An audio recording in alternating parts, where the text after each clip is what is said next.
Hey Taurus sisters, it's Amy Gunther. I want to do another video in my playlist series about preparedness. I already made a video and I told you that I have sort of become a prepper and I'm taking some steps to take care of me and my kids because I think the economy might tank and I pray it doesn't, and maybe nothing's going to happen. But these things that I'm doing are, I think they're wise. And I didn't used to appreciate these things, and I'm kind of slow jumping on the bandwagon, and I've learned a lot very, very quickly. But I think about all of you too, and I want you to be prepared. So in this video, I'm going to talk about food, food and water, because I think those are the top two things that we should be doing to take care of our families if the need arises. So, you know, we're kind of American consumers. We're used to things just coming in as soon as we want them. But what we found out a few months ago is that things can get disrupted very quickly, and the things that we're used to getting might not be available right when we want them, and maybe not for a long time for many different reasons. So let's talk first of all about water.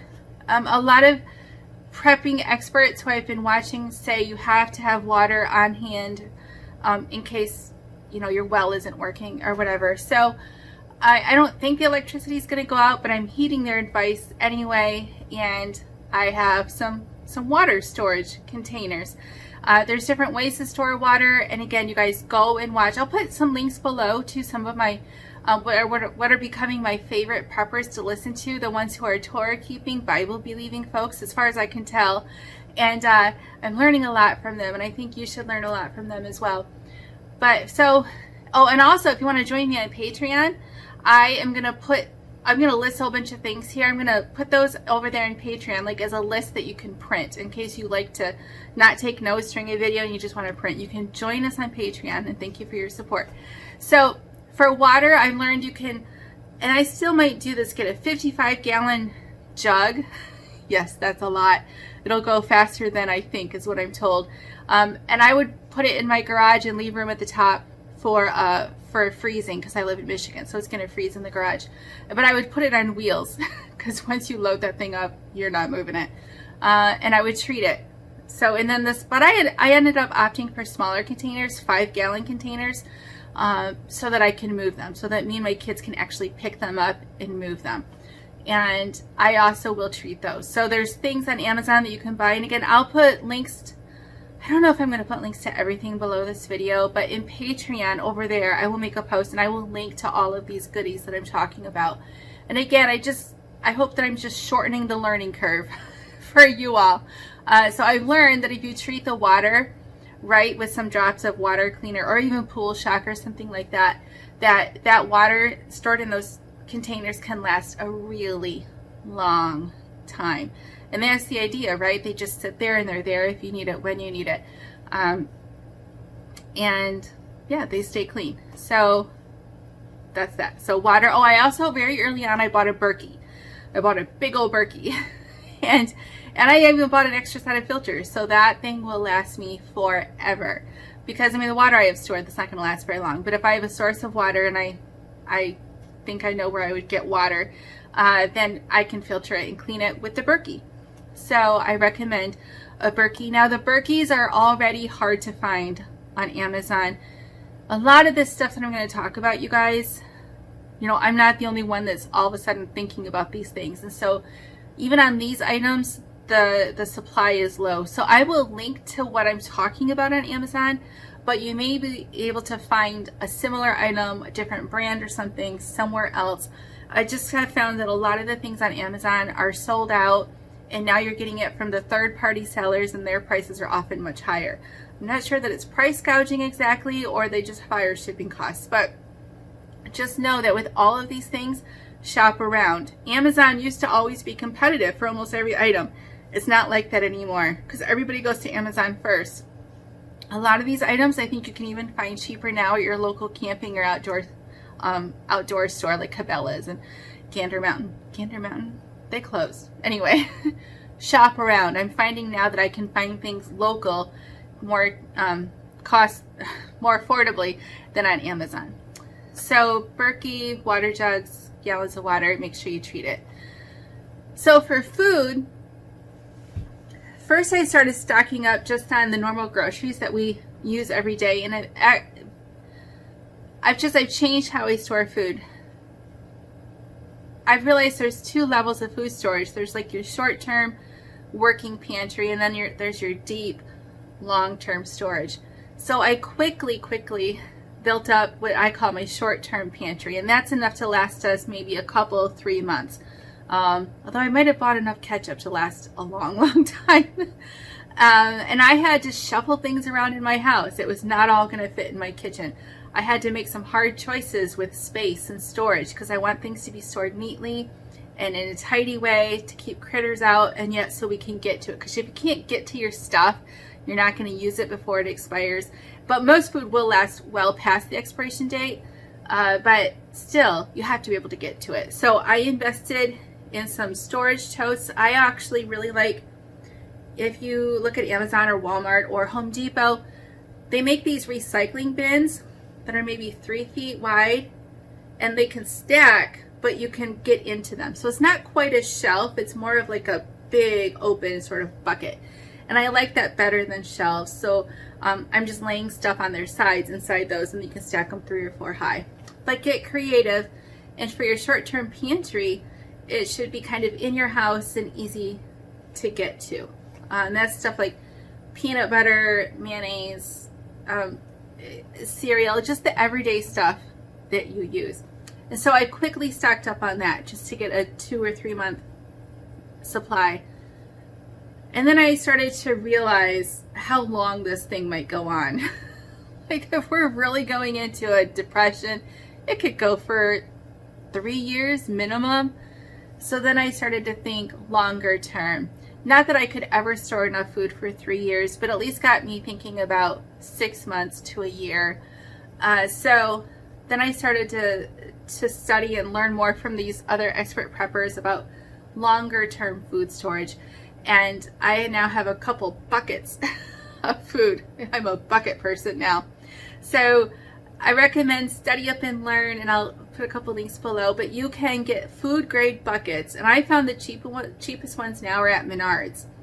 Food grade buckets with a Gamma Seal lid, and the Gamma Seal lid is what costs the most. The Gamma Seal lid will cost more than the bucket, and it'll probably cost more than the food you put in the bucket. And so then within that bucket, I put a big Mylar bag. And I will put a link below to a couple places that sell Mylar bags.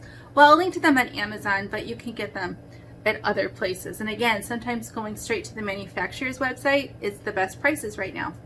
But at least then you can see what I'm talking about. So you put the Mylar bag into the bucket, and then you pour the stuff into the bag. So in Mylar bags, I'll tell you some of the stuff I put into Mylar bags. I put sugar in one, flour, and sugar, if you do it right, it'll last a long time. Flour will only last so long, so we're going to hopefully go through the flour. I have lots of salt stored. I have oatmeal stored, potato flakes, lentils, pasta, dry milk, rice, and some TVP, which may not be for everybody, but it's textured protein, but it kind of looks like chicken. Kind of tastes like chicken if you rehydrate it correctly. So those are some of the things that I put into Mylar bags inside of buckets because they can last a very long time like that. Some of those you have to put an oxygen absorber in, some you do not. Sugar and salt and flour do not take an oxygen absorber, or it will ruin those 3 things. The rest of those items, you pop the right kind of oxygen absorber in, and it sucks the oxygen out, and those things will just last forever. And the bucket and the bag keep the moisture out and the bugs and all of that. And then store the buckets in a cool, dark place. So, and I'll also link to oxygen absorbers. And there's a lot of different charts on the internet that talk about how many cc's of oxygen absorbers, because they come in different sizes, so to speak. And they all say different things, and it's kind of important, right? You want to store the stuff right, or you're just wasting your money. I liked USA Emergency Supply. This is what they do. They have a chart Also, a company that sells oxygen absorbers, or a company that makes and sells the Mylar bags, they have charts. Those are places I trust, that their chart is correct about how many oxygen absorbers you need for pasta, because you need more for pasta than you need for like lentils, let's say. So excuse me. Some of the other, let's see, oh, and buy what you eat. If your family is never going to eat oatmeal no matter what, then why even have a bucket of oatmeal or even a box of oatmeal? It's just pointless. I mean, if people get really hungry, our picky kids are going to eat what we give them. But do try to only buy stuff that you're going to eat. Practice cooking with it now. That's my next step after this, is to start practicing, do more cooking from scratch and practicing. Again, like I said, be neat and tidy with your storage. Make sure you can get to things. Make sure things are labeled. Don't be afraid to use things well past their expiration date. I work at the food bank here in town, and the FDA actually made us put up a sign on the wall that says food can be given out well past this expiration date. And that's, at a public food distribution place. So yes, use it way past. I also, of course, bought a lot of canned food. I mean, that just makes sense. That stuff will last forever. I did see a couple places that said that the jars that have a tomato-based product, like tomato paste, tomato sauce, spaghetti sauce, pizza sauce, that those jars might corrode and not last as long as something like a can of carrots because of the acids in the tomatoes. But you can buy lots and lots of canned goods. Walmart sells, the Super Walmart here sells some 10-pound cans that I think are great deals. Besides that, I think Aldi has the best deal, or a Save-A-Lot on canned food. And buy all kinds of canned food. You can buy canned meat, canned chicken, canned beef, vegetables. Like I said, I got some pizza sauce because we like to eat pizza, but I also got the tomato products so that we can make our own sauce. All kinds of canned food. I didn't buy a lot of canned soup because it's so pricey. And so I'm hoping, have the ingredients to make my own soup. Like I bought a bunch of bouillon, beef bouillon and chicken bouillon, so we can make our own soup, putting ingredients together. I don't recommend buying much of the emergency food kits that they sell, where that's already a meal, it's already cooked and then dehydrated or freeze dried. Those are going to cost you a lot of money. Your money's going to go much farther if you invest in just the ingredients and make the food yourself later. So that's my advice to you. Some of the things, food that I got, oil. I was buying regular oil at first, and then someone smart told me that coconut oil will last much longer than regular vegetable or olive oil. So I got a bunch of coconut oil at Costco. So that's a hot tip for you. A lot of you already know this kind of stuff. Like I said, I'm new to the game, but hopefully I'm helping somebody. I did buy a lot of pasta. I think pasta is really cheap. It stores super easily, and my kids love pasta. I also have invested in a lot of spices, because a lot of this food, if you don't have spices, if you run out of spices and you forget to buy them, it's going to be very bland. So invest in a lot of spices. My kids, we even bought a bunch of ramen noodles, which I know is disgusting. I know it's not very nutritional, but my kids love it. It's cheap and it stores really easy. It'll last forever. So I bought a bunch of ramen, just some ramen, and they put a little Parmesan cheese on it. They're like happy as clams. So buy what you like that you can store, but don't forget the spices. I bought a bunch of popcorn and butter powder for popcorn, because you still want to have some treats, right? And along those same lines, I bought some candy for my kids. And not chocolate. Chocolate won't last a super long time. It'll go rancid after a year or two in storage. So I bought hard candies that will last a long time if I store them right, just so that they have a treat now and then. If things really get bad, I can buy a whole bag of hard candy for like $5 right now, and it might be a huge treat to them later. Again, I'm thinking of right now, these things are so affordable. They really are. We are tremendously spoiled Americans, even with the shortages, I can still go to the store and buy almost anything really cheap. Now the prices are going up. I've been seeing prices go up even since this whole mess started, but it's still super affordable. But what if 3 or 6 or 12 months from now, you know, a bag of candy is $100? My kids are never having candy. But right now I can buy just a little bit and be able to give them a treat later. I have some maple syrup. Things that are one ingredient items will last forever. So I bought some maple syrup at Costco. I'm told it'll last years and years and years. I did buy some Cliff Bars just in case we have to get on the road fast. If I have to get on the road fast, we can throw the Cliff Bars in the car and have some nutrition. Yeast was very hard to find when this whole thing started. So right now you can find yeast again, and I think it's back to its more normal prices. So stock up on some yeast, put it in the freezer. It'll last a very long time. I did buy some powdered milk, but that's extremely pricey. Do what you can. I got some jars of jellies, like I said, some jars of peanut butter.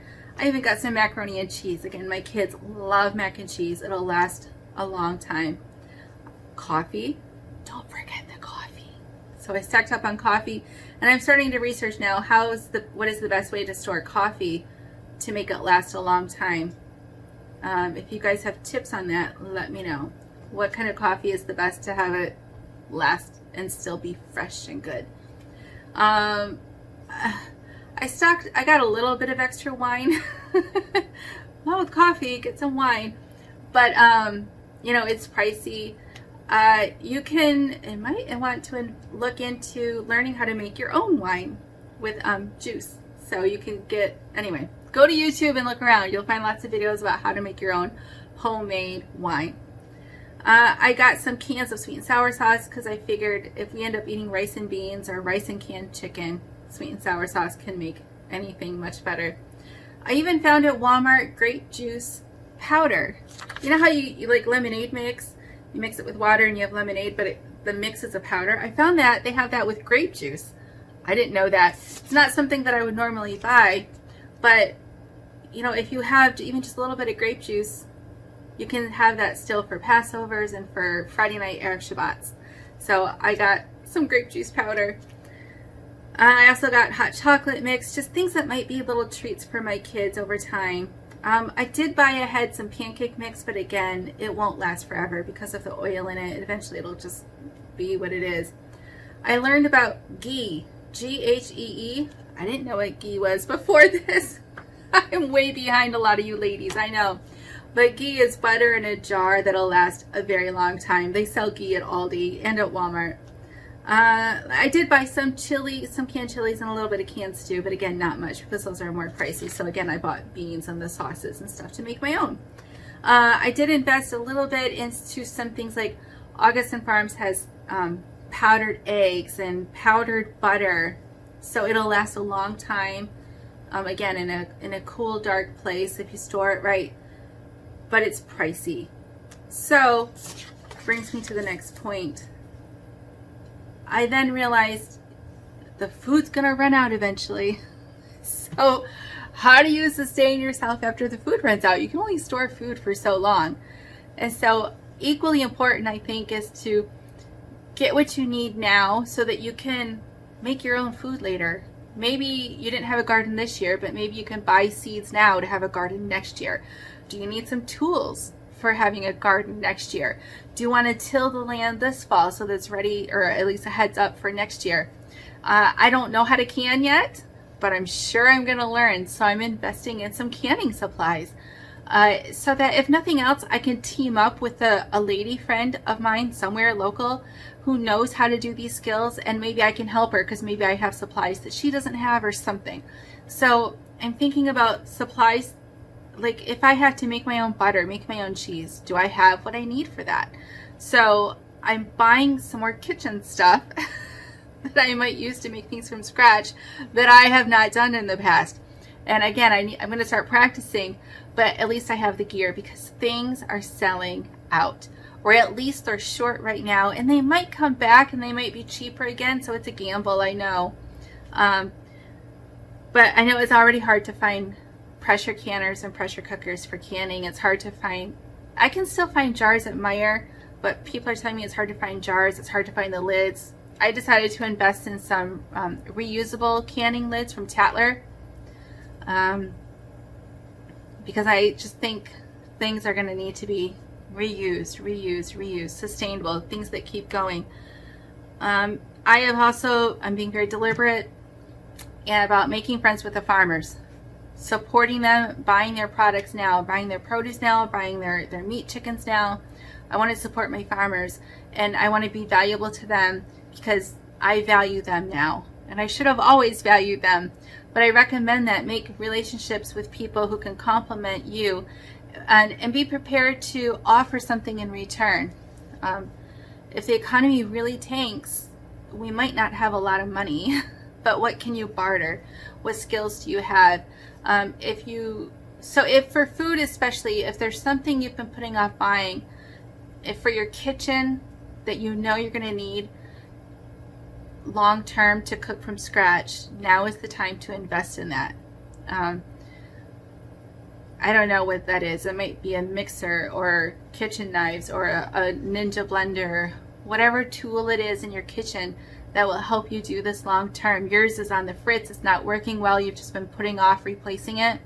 You might want to replace it now because it might not be available to buy later, or it might be too expensive to buy later. So food and water, invest in the gear now and buy some food just to get you through a short term until the dust settles and we get our gardens going and we learn how to make the new normal work. I don't think the world's going to end. I just think we're going to have to figure things out. I think we're just going to have to change how we've been doing things. And, people like me who've been such consumers, we're going to have to change our ways. And that's a good thing. It's not all bad. But I want to make sure that my kids are taken care of. So I have enough food for me and my kids for a little while. I don't have enough food for the whole town. I never could. So, and that's why I'm making this video. I want you to save up some food now while it's cheap and affordable. And it takes time. It takes time to drive around and find the right price and to find the gear. And it takes time to store it in your house and still have your house nice and livable. You don't want your house to turn into a hoarder house. But I think that now is the time. I think we have some time still before inflation gets out of control. I don't know how much time, but some. And I want you to be okay. So I urge you to pray and think about this, talk about it with your husband, and think about putting away some food in a good water filter and finding a source of water. So that's it. I will make another video about preparedness soon. And again, I'll try to make some checklists and things and put them over at Patreon with links to the things I like, the things I've been getting, and leave some comments and teach me. Is there something that I left off here that you think is really important food-wise that I should have for my kids? What did I forget? So thanks, sisters. Bye.